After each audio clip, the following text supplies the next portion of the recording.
یہ دو معنوں کا متحمل ہے، دو معنی اس کے ہو سکتے ہیں۔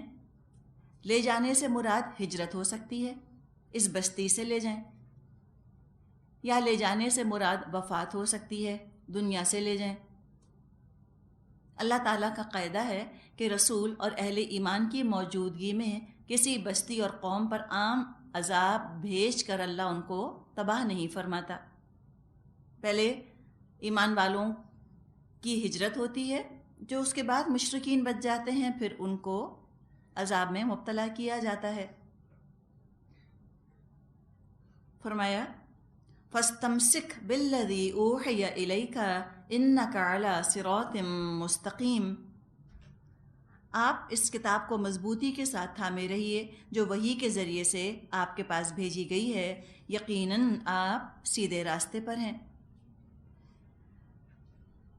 فَاسْتَمْسِكْ، مضبوط تھام لیجئے، کتاب کے ساتھ مضبوط تعلق قائم کر لیجئے، یعنی کہ اس کتاب کے الفاظ سے مضبوط تعلق ہو، تلاوت کے ذریعے سے کثرت کے ساتھ اس کتاب کی تلاوت کی جائے، جیسے کہ ہم نے پڑھا تھا قرآن میں کہ اتل ما اوحی الیک من کتاب ربک، تلاوت کیجئے اس چیز کی جو وحی کی گئی ہے آپ کی طرف کتاب میں سے، آپ کے رب کی طرف سے۔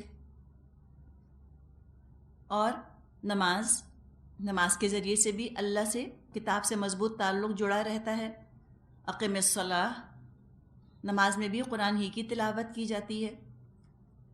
اور پھر عمل کے ذریعے سے اپنا عمل اس کتاب کے مطابق کر لیجئے، ساری وفاداریاں اس کتاب کے ساتھ وابستہ ہو جائیں، یہ کتاب معیار بن جائے دوستی کا، دشمنی کا، پسند کا، ناپسند کا، پیوٹ بن جائے نا، سینٹر بن جائے زندگی کا، مرکز اور محور بن جائے۔ تو مضبوط تھام کے رکھیے اس کتاب کو۔ کسی کو سیدھے راستے پر لانے کی خواہش آپ کو اس کتاب کے خلاف عمل پر آمادہ نہ کرے۔ اور یہ کب ہوتا ہے؟ جب انسان پہنچانے سے بڑھ کر منوانے کی ذمہ داری اپنے سر پہ لے لیتا ہے، کہ ہم لوگوں کو قائل کر کر منوا کر ہی چھوڑیں گے۔ اس میں پھر خواہش پیدا ہوتی ہے کہ اگر پورے کے پورے پیغام کو نہیں مانتے تو چلو ایسا کرتے ہیں، تھوڑی سی کمی بیشی کر لیتے ہیں، چلو تھوڑی سی بات تو مان لیں۔ تو کیا ہوتا ہے؟ دوسروں کو منواتے منواتے اپنے ہاتھ سے بھی کتاب چھوٹنے لگتی ہے۔ آپ تصور میں لے کر آئیے ایک شخص کو جو کہ سوئمنگ کر رہا ہے، ٹھیک ہے، دریا میں تیر رہا ہے۔ اب دریا میں طوفان آ گیا، مشکل پیدا ہو گئی۔ اتنے میں اس شخص کے ہاتھ ایک مضبوط سہارا آ گیا، کوئی کنڈا ہے جو اس نے تھام لیا۔ اب وہ کنڈا اس کا واحد سہارا ہے سروائیول کا، جیتے رہنے کا۔ جو ہی کنڈا چھوڑے گا وہ بھی لہروں کی نظر ہو جائے گا، وہ بھی ڈوب جائے گا۔ تب سوچیے وہ کتنی مضبوطی کے ساتھ اس کنڈے کو پکڑے گا۔ اتنے میں وہ یہ دیکھ رہا ہے کہ ایک اور شخص ڈوب رہا ہے، وہ اپنا ہاتھ بڑھائے گا اس کو بچانے کے لیے۔ کس حد تک بڑھائے گا ہاتھ؟ اس حد تک بڑھائے گا کہ اس کے ہاتھ سے کنڈا نہ چھوٹنے پائے، اس حد تک ہی بڑھائے گا۔ وہ یہ تو نہیں کرے گا کہ وہ خود بھی کنڈا چھوڑ دے، تو کیا ہوگا؟ ڈوبنے والا جو ڈوب رہا ہے وہ تو ڈوبے گا ہی، یہ خود بھی ڈوب جائے گا۔ تو اس حد تک لوگوں کی فکر انسان کرے کہ قرآن کو چھوڑے بغیر ان کو بچانے کی فکر کرتا رہے۔ قرآن کو چھوڑ کر پھر کسی کو بچانے کی فکر کرنا، یہ تو خود کو ہلاک کرنے والی چیز ہے، نہ خود بچیں گے نہ اگلا بچے گا۔ تو یوں سمجھیں کہ جو قرآن کا انداز ہے کہ انسان کی نظر تو ہو بلندی کی طرف، آگے سے آگے بڑھتا چلا جائے، قرآن کے بہترین سے بہترین پہلو پر عمل کرتا جائے۔ تو رسی تو اس نے تھامی ہوئی ہے ایک ہاتھ سے، اور رسی اوپر کی طرف جا رہی ہوتی ہے، تو یوں سمجھے کہ ایک ہاتھ تو اس کا اوپر ہے، اس نے رسی کو تھاما ہوا ہے مضبوط، دوسرا ہاتھ وہ نیچے کر سکتا ہے لوگوں کی مدد کے لیے کہ آؤ تم میرا ہاتھ تھام لو۔ لیکن اگر اس کو یہ اندازہ ہونے لگے کہ یہ جو نیچے والوں کے لیے میں مدد کرنا چاہ رہا ہوں، اپنا ہاتھ میں نے نیچے کیا کہ یہ میرا ہاتھ پکڑ کر اوپر آ جائیں، اور یہ میرا ہاتھ پکڑ کر مجھے گھسیٹنا چاہ رہے ہیں نیچے، تو وہ تو اپنا ہاتھ چٹک کے الگ ہو جائے گا، وہ کہے گا کہ میں کیوں مروں تمہارے پیچھے۔ تو یہ ہمیں سوچنے کی ضرورت ہے کہ ایسا تو نہیں۔ آپ سوچیں، پھر اس انسان کو سوچیں کہ جو ایک پہاڑ کے اوپر چڑھ رہا ہے رسی کی مدد سے، بہت سے بات تو ایک ہی ہاتھ نیچے کرے گا نا، ایک ہاتھ سے رسی کو تو پکڑ کے رکھے گا کم از کم۔ اگر وہ دونوں ہاتھ چھوڑ دیتا ہے وہ نیچے والے کو بچانے کے لیے، تو پھر سوچ لیجئے کیا اس کا انجام ہوگا۔ تو یہی چیز ہے جو کہ بہت ہی اہم ہے کہ فَاسْتَمْسِكْ بِالَّذِي أُوحِيَ إِلَيْكَ، آپ جو ہے کتاب کے ساتھ اپنا تعلق مضبوط رکھیے، بس جس حد تک گنجائش نکلتی ہے اس حد تک آپ کسی کی مدد کے لیے کوشش کر سکتے ہیں۔ اگر وہ یہ چاہ رہا ہے کہ آپ اس کتاب کو چھوڑ کر اس کو بچائیں، یہ تو ناممکن ہے، کیسے ہو سکتا ہے یہ؟ فرمایا وَإِنَّهُ لَذِكْرٌ لَكَ وَلِقَوْمِكَ وَسَوْفَ تُسْأَلُونَ، حقیقت یہ ہے یہ کتاب آپ کے لیے اور آپ کی قوم کے لیے یاد دہانی ہے، ان قریب تم لوگوں کو اس کی جواب دہی کرنی ہوگی، ان قریب تم پوچھے جاؤ گے۔ ذکر لک ولی قومک، اس کے دو معنی کیے گئے ہیں۔ ایک تو یہ کہ یہ کتاب یاد دہانی ہے، اے نبی صلی اللہ علیہ وسلم، سب سے پہلے تو آپ کے لیے۔ آمن الرسول بما انزل الیہ والمؤمنون، رسول تو سب سے پہلے مومن ہوتے ہیں جو ایمان لاتے ہیں جو نازل کیا گیا ان کی طرف، اور مومن بھی ایمان لاتے ہیں۔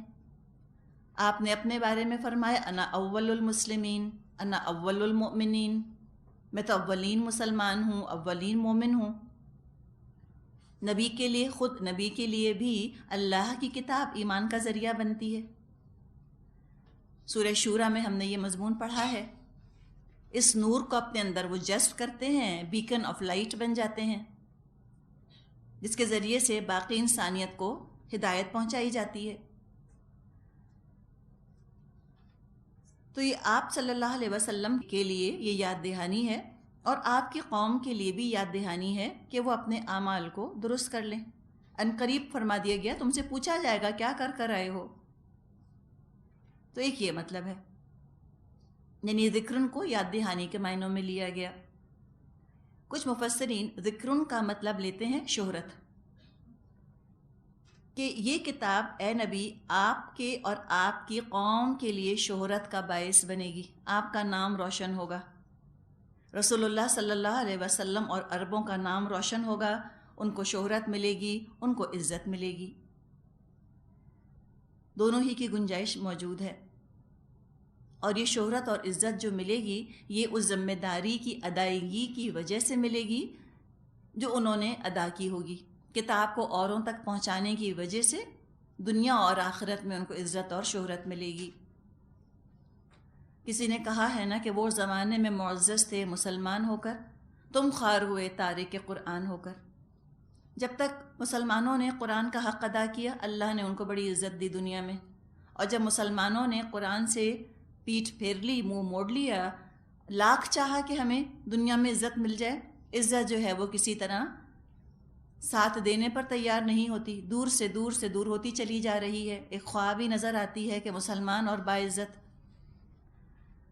فرمایا وَاسْأَلْ مَنْ أَرْسَلْنَا مِن قَبْلِكَ مِن رُّسُلِنَا أَجَعَلْنَا مِن دُونِ الرَّحْمَٰنِ آلِهَةً يُعْبَدُونَ، آپ سے پہلے ہم نے جتنے رسول بھیجے تھے ان سب سے پوچھ کر دیکھیے کیا ہم نے رحمان کے سوا کو دوسرے معبود بھی مقرر کیے تھے ان کی بندگی کے لیے۔ اب اس آیت کے بھی دو مطلب لیے گئے ہیں۔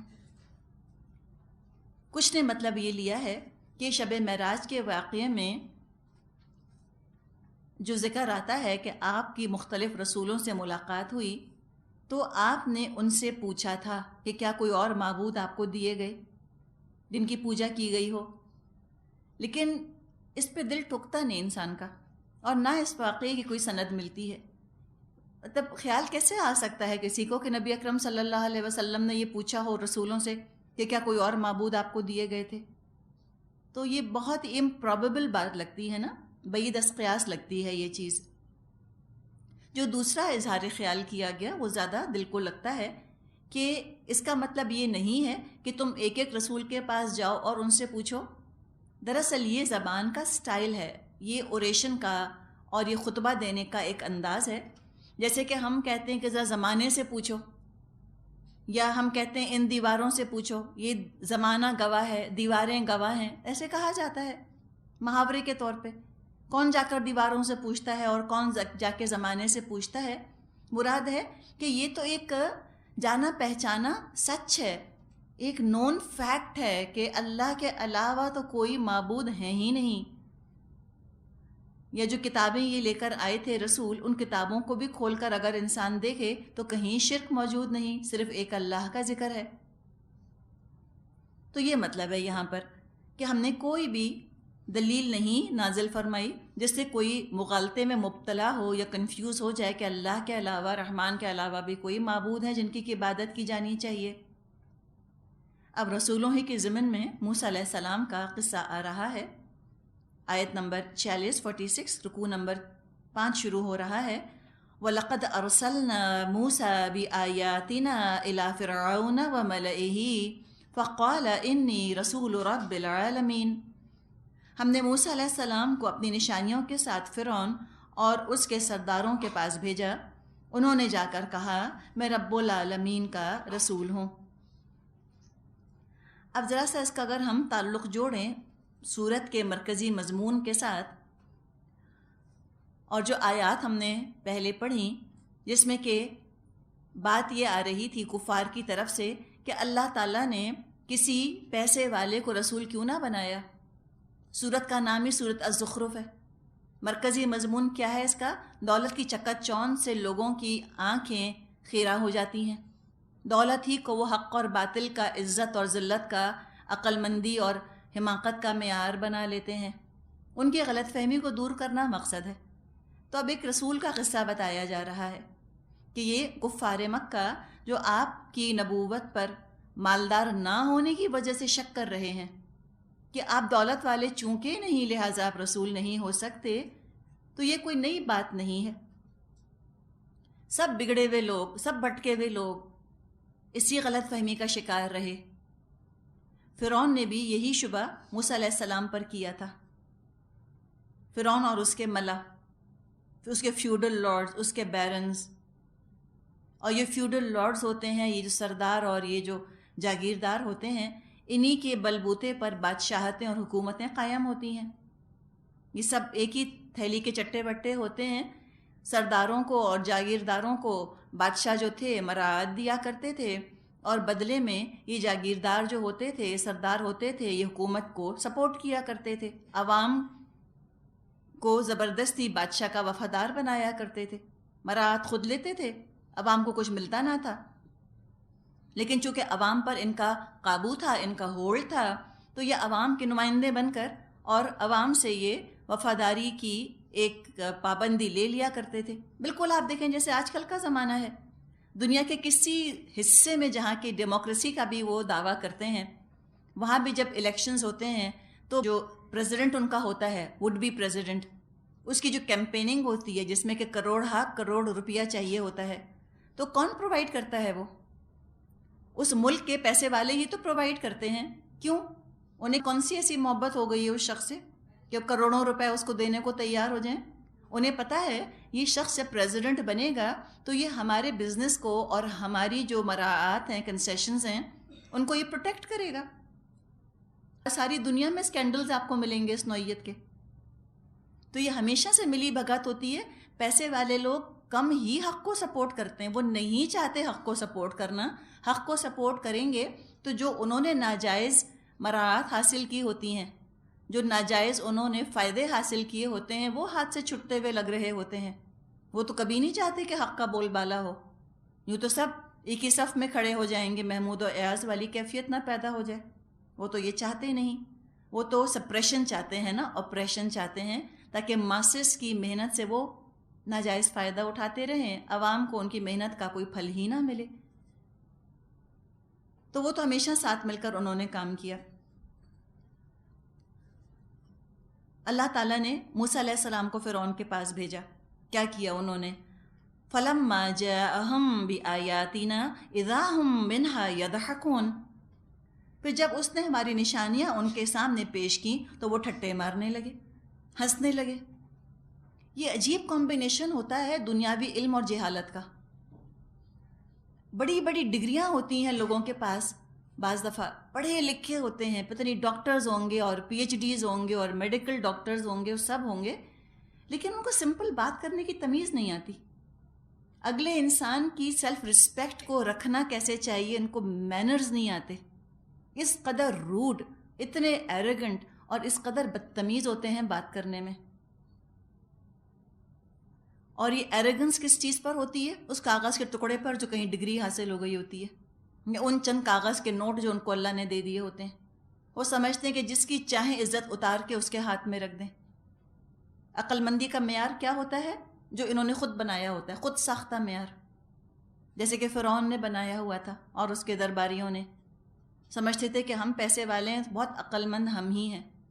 جو ہمارا ورژن حق کا قبول نہیں کرتا اس میں تو عقل نام کی چیز نہیں. موسیٰ علیہ السلام تو بالکل مختلف بات لے کر گئے.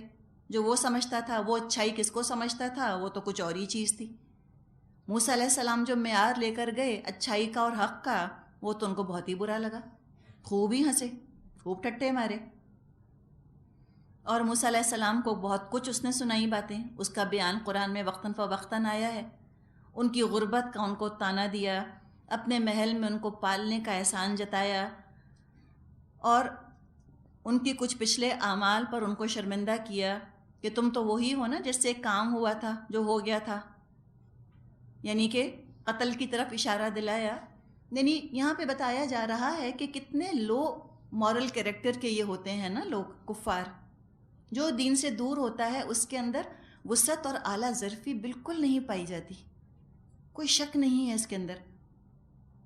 بڑے کم ظرف ہوتے ہیں، بڑے گھٹیا ہوتے ہیں وہ کردار کے اعتبار سے، morality کے اعتبار سے. اللہ ماشاء اللہ، یعنی ہم سب کی بات نہیں کر رہے، اکثر اور بیشتر. وہ تو اللہ کا کلام ہے جو انسان میں عاجزی پیدا کرتا ہے اور تمیز پیدا کرتا ہے، تہذیب پیدا کرتا ہے، دوسروں کی عزت نفس کا خیال رکھنا ہمیں سکھاتا ہے. اللہ تعالیٰ نے موسیٰ علیہ السلام کو جب فرعون جیسے باغی کے پاس بھی جب بھیجا تھا، سرکش کے پاس بھی بھیجا تھا، تو فرمایا تھا کہ قولا لہو قولا لینا، تم اس سے نرمی سے بات کرنا، تم اچھی طرح بات کرنا، اس کی عزت نفس پر چوٹ نہ لگے. تو یہ مومن کا طریقہ ہوتا ہے. مومن بدتمیز نہیں ہوتا، اور جو دین سے دور ہوتے ہیں وہ ضرور ہی بدتمیز ہوتے ہیں. ہنسنے لگ گئے سب کے سب. کون سی ایسی ہنسنے کی بات تھی؟ یہ اچانک ریاکشن یہ ہوا، اذا ہم، اچانک وہ ہنسنے لگے. تو کیا ہوا؟ وَمَا نُرِيهِم مِّنْ آيَةٍ إِلَّا هِيَ أَكْبَرُ مِنْ أُخْتِهَا. ہم ایک پر ایک ایسی نشانی ان کو دکھاتے چلے گئے جو پہلی سے بڑھ چڑھ کر تھی. قرآن نے تقریباً 9 نشانیوں کا ذکر کیا ہے. ید بیضا اور عصائے موسیٰ یہ تو فوراً ہی دکھائی تھیں، اور اس کے بعد پھر وہ جیسے کہ بارش ہوئی تھی ان کے اوپر اور پھر پانی خون بن گیا تھا، سرسریاں، پھر شدید قحط پڑا تھا، اور ٹڈیوں کا حملہ ہو گیا تھا، اور مختلف جو مینڈکوں کا سیلاب آ گیا تھا. تو یہ کئی مختلف اللہ تعالیٰ نے نشانیاں دکھائیں. فرمایا کہ کوئی نشانیاں ہم ان کو نہیں دکھاتے تھے الا ہی اکبر من اختہا، مگر وہ اپنی بہن سے بھی بڑی ہوتی تھی. یعنی پچھلی نشانی سے زیادہ عبرتناک ہوتی تھی اگلی. لیکن آپ سوچیں کہ کیا ان کے دل سیاہ ہو چکے تھے؟ کسی چیز سے ان کے دل ہی نہ کھل کے دیے. یہ چھوٹے چھوٹے دنیا میں عذاب آنا یہ دراصل اللہ کی طرف سے مہلت ہوتی ہے. اب بھی اٹھ جاؤ، اب بھی اٹھ جاؤ، اب بھی جاگ جاؤ. الارمنگ سچویشنز پیدا ہوتی ہیں. کوئی زلزلہ آ گیا، کوئی نقصان ہو گیا، چونکنے تو ہو، جاگو تو، ہوش میں تو آؤ. لیکن کسی طرح نہ جاگ کر دیے تو اللہ نے کہاں ظلم کیا؟ خود ہی غافل تھے، بات سننے پر تیار نہ ہوئے تو کیا ہوا؟ وَأَخَذْنَاهُمْ بِالْعَذَابِ لَعَلَّهُمْ يَرْجِعُونَ. ہم نے ان کو عذاب میں دھر لیا تاکہ وہ اپنی روش سے باز آئیں. چھوٹے چھوٹے عذاب آتے رہے. یہ العذاب سے وہ ڈوبنے کا عذاب مراد نہیں، وہ جو مختلف چھوٹی چھوٹی آزمائشیں جو ان پر آئیں، چھوٹے چھوٹے عذاب آئے، اس کا ذکر ہے. کیا کہتے تھے ہر چھوٹے عذاب کو دیکھ کر؟ وَقَالُوا، کہتے تھے، یا ایھا الساحر، اے جادوگر. ایک یہ انداز دیکھیں، تکبر اتنا کہ ماننے کے بعد بھی سمجھ تو گئے تھے خوب اچھی طرح کہ یہ جادوگر نہیں ہو سکتے، لیکن اقرار کیسے کریں؟ جھوٹی انا بھی تو کوئی چیز ہے، فالس ایگو.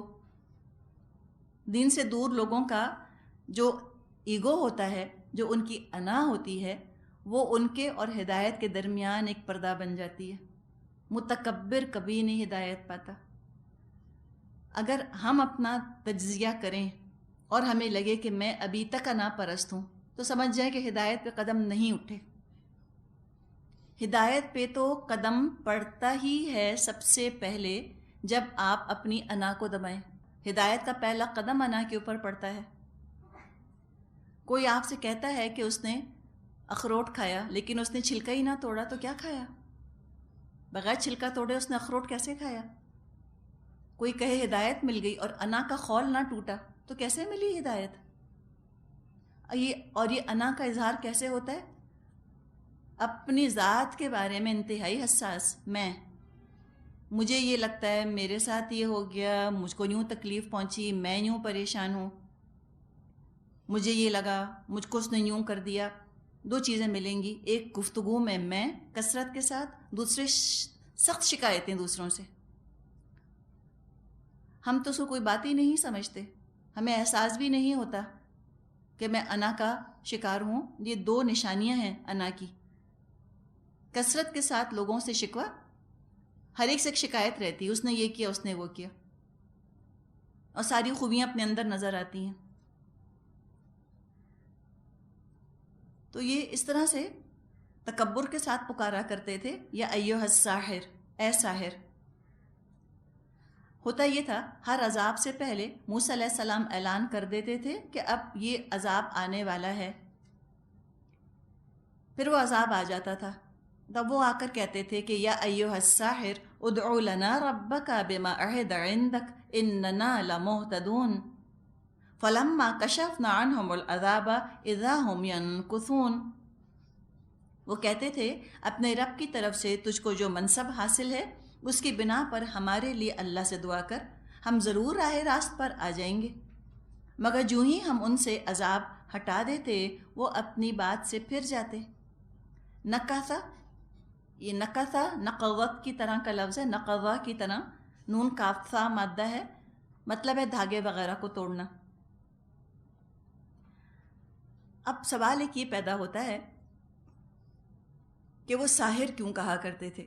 سیدھی سیدھی بات تو لگ رہی ہے کہ تکبر کی وجہ سے، کہ ہم مجبوری کو مارے باندھے تم سے درخواست کرنے کے لیے آ تو گئے ہیں، لیکن اس کا مطلب تم یہ مت سمجھنا کہ ہم تمہاری عزت بھی کرنے لگ گئے ہیں۔ یہ انداز کچھ لوگوں نے ایک اور عجیب سی تعویل دی ہے اس کی۔ انہوں نے کہا کہ یہاں جو یہ ساحر کہہ کر وہ پکار رہے تھے تو دراصل التجا کر رہے تھے اور عزت سے پکار رہے تھے، یعنی اے ساحر سے مراد اے بزرگ، اے استاد، اس لیے کہ ان کے ہاں جادوگر کا پیشہ بڑا باعزت پیشہ سمجھا جاتا تھا، تو اے ساحر سے مطلب ہے ان کا اے عالم۔ لیکن یہ دل کو پھر بات لگتی نہیں، اس لیے کہ شروع ہی میں جب موسیٰ علیہ السلام دربار میں تشریف لائے تھے تو فرعون نے کہا تھا یہ تو ساحر لگتا ہے، یہ تو جادوگر لگتا ہے، تو کوئی عزت کی اگر بات ہوتی تو وہ آپ سے مروب ہوتا، وہ تو آپ کو سراخوں پر بٹھاتا، لیکن ایسی بات تو نہ تھی۔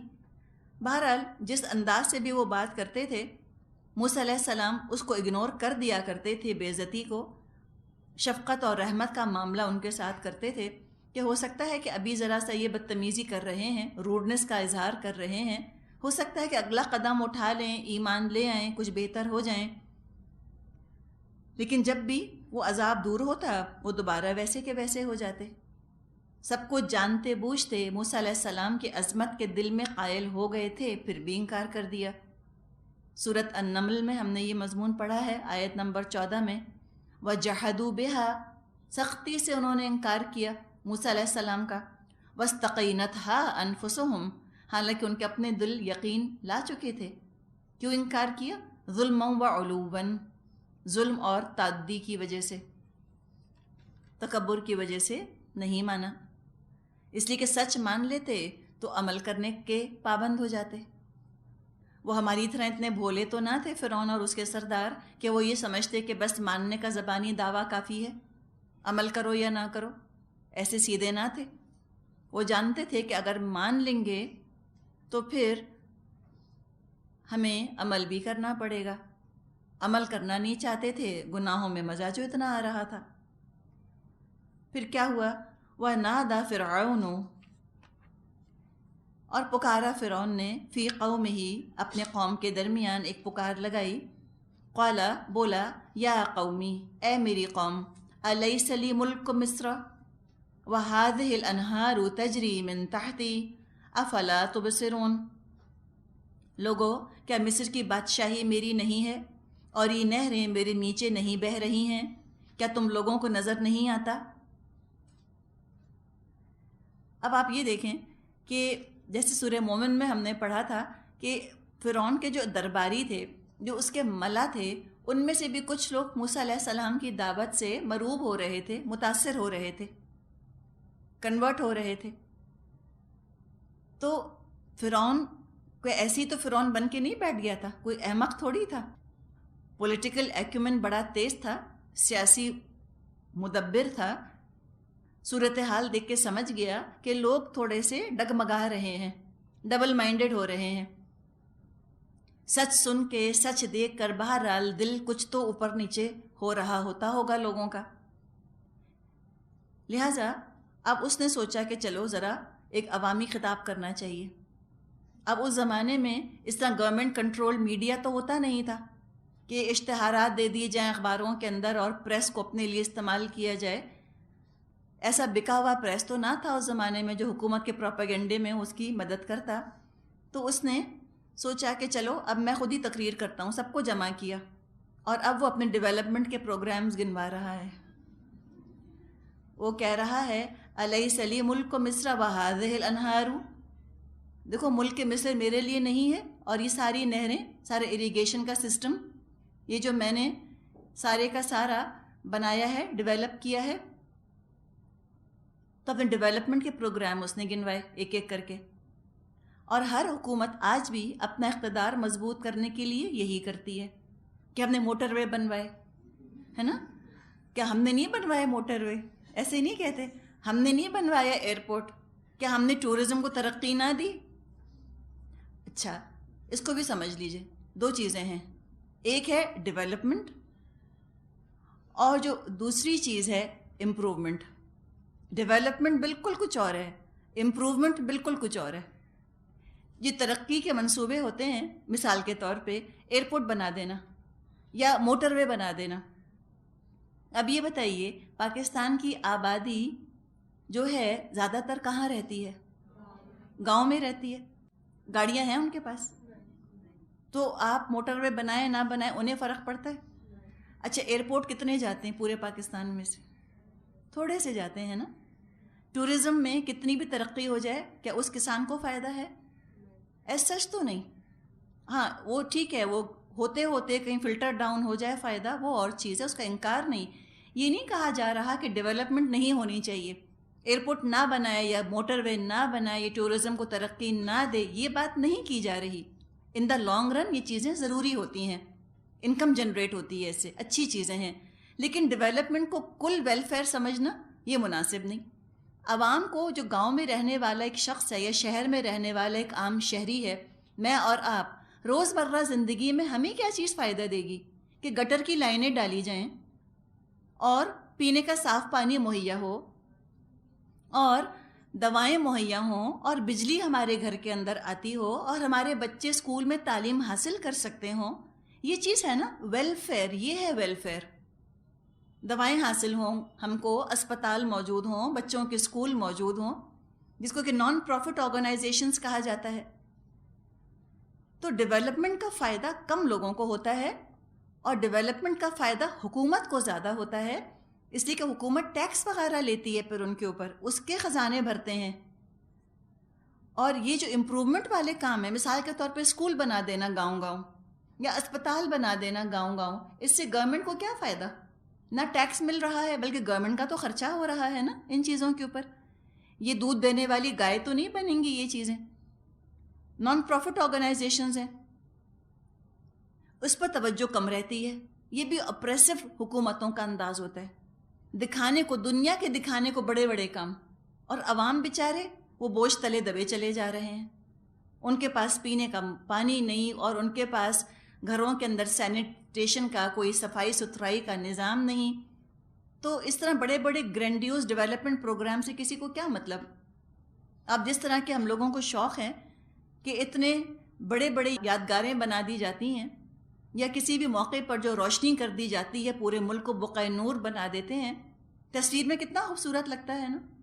اس سے پوچھیں جس کو لوڈ شیڈنگ کا سامنا کرنا پڑ رہا ہے، وہ بتائے گا کہ وہ کتنا خوش ہے. اس طرح عمارتوں پر روشنیاں لگا کر جو بجلی ضائع کی، بہتر یہ نہ تھا کہ لوگوں کو گھروں کے اندر بجلی فراہم کر دیتے.